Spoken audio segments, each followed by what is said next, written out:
சரண் Krishna YouTube சேனலுக்கு உங்களை அன்புடன் வரவேற்கின்றேன். குலதெய்வத்திற்கு உங்களை பிடிக்கும் என்பதை உணர்த்தும் 5 அறிகுறிகள் என்னென்ன அப்படிங்கிறத பற்றி தான் இந்த வீடியோவில் பார்க்க போகிறோம். ஸ்கிப் பண்ணாமல் ஃபுல்லாக பாருங்கள். மற்ற கோவில்களுக்கும் குலதெய்வ கோவில்களுக்கும் மிகப்பெரிய வித்தியாசம் உண்டு.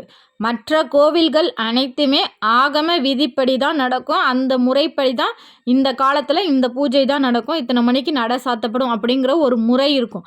ஆனால் நம்ம குலதெய்வம் அப்படிங்கிறது நம்ம முன்னோர்கள் வழிவகுத்த பாரம்பரிய முறைப்படியே பூஜை முறைகள், நடை சாத்தும் முறைகள் எல்லாமே நம்ம முன்னோர்கள் எப்படி சொல்லி வச்சுருக்காங்களோ அதுபடி தான் நடக்கும். நம்ம குலதெய்வ எல்லையில் போய் நம்ம நிற்கும்போது நம்ம பரம்பரையின் வரிசையில் போய் நம்ம நிற்கிறோம். அப்பேற்பட்ட தெய்வத்திற்கு நம்மளை பிடிக்கும் அப்படிங்கிறத ஒரு சில அறிகுறிகள் மூலம் நம்ம தெரிஞ்சுக்கலாம். அதில் முதல் அறிகுறி, குலதெய்வ கோவிலுக்கு நீங்கள் போகணும் அப்படின்னு நீங்கள் முடிவு பண்ணிட்டா அது ஒரு வாரத்துலேயோ அல்லது 2 நாட்களுக்குள்ளே நீங்கள் குலதெய்வ கோயிலுக்கு போயிட்டு வந்துடுவீங்க.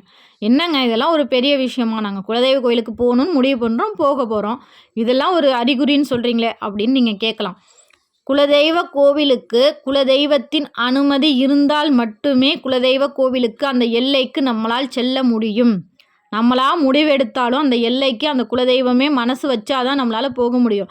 ஒரு சில குடும்பத்துலலாம் நம்ம குலதெய்வ கோயிலுக்கு போகணும், வேண்டுதல் செய்யணும் அப்படின்னு நினச்சிட்டு இருக்கிறவங்க 3 வருஷம் 2 வருஷம் தட்டிக்கிட்டு இன்னும் வேண்டுதல் நிறைவேற்ற முடியாமல் இருக்கே அப்படின்னு சொல்லி வருத்தப்படுறவங்களும் இருக்காங்க.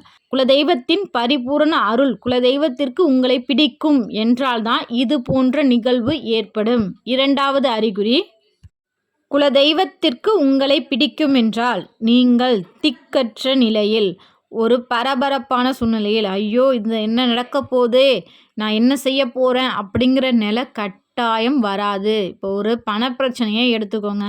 ஒரு பணம் ஒருத்தவங்களுக்கு நான் கொடுக்கணும், என்கிட்ட பணம் இல்லையே அப்படின்னு நீங்கள் நினச்சி வருத்தப்படுறப்ப உங்களுக்கு யாரோ கொடுக்க வேண்டிய பணம் நீங்களே மறந்துருப்பீங்க, அந்த பணத்தை கொண்டு வந்து கொடுப்பாங்க.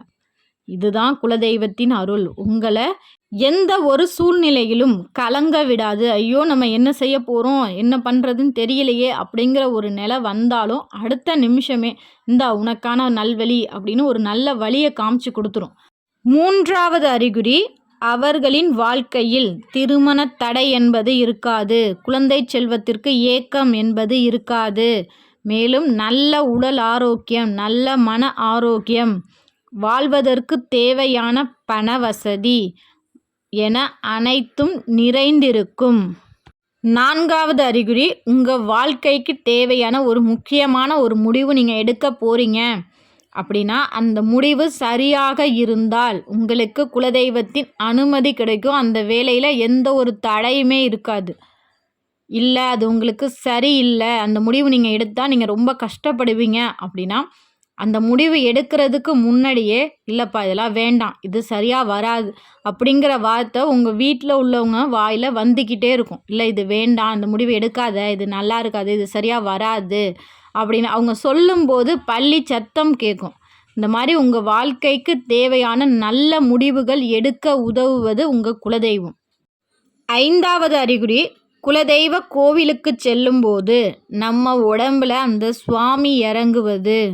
ஏன்னா குலதெய்வ கோயிலுக்கு எத்தனையோ பேர் வருவாங்க, எல்லார் உடம்புலையும் சாமி இறங்குமா அப்படின்னா இருக்காது. குலதெய்வத்திற்கு யாரை ரொம்ப பிடிக்கும், யார் முறையாக விரதம் இருக்காங்க, யார் குலதெய்வத்தின் மேலே அதிக பாசம் வச்சுருக்காங்களோ அவங்க மேலே தான் குலதெய்வம் இறங்கும்.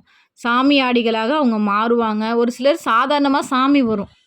அது மட்டும் இல்லை, குலதெய்வ கோவிலில் சாமி வரலேனாலும் அந்த குலதெய்வத்தை பார்க்கும்போது நம்ம உடல் சிலிர்ப்பது, கண்ணில் கண்ணீர் வருவது, நமக்கு எந்த குறையுமே இருக்காது.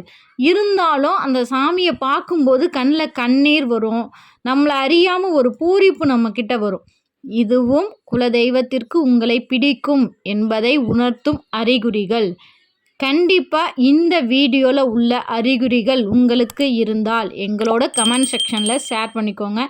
இந்த வீடியோ உங்களுக்கு பயனுள்ளதாக இருக்கும் என்ற நம்பிக்கையில் மற்றொரு வீடியோவில் சந்திக்கிறேன். இந்த வீடியோ உங்களுக்கு பிடிச்சிருந்தால் லைக் பண்ணுங்கள், ஷேர் பண்ணுங்கள், மறக்காமல் சப்ஸ்கிரைப் பண்ணுங்கள். சரண் கிருஷ்ணா யூடியூப் சேனல். நன்றி, வணக்கம்.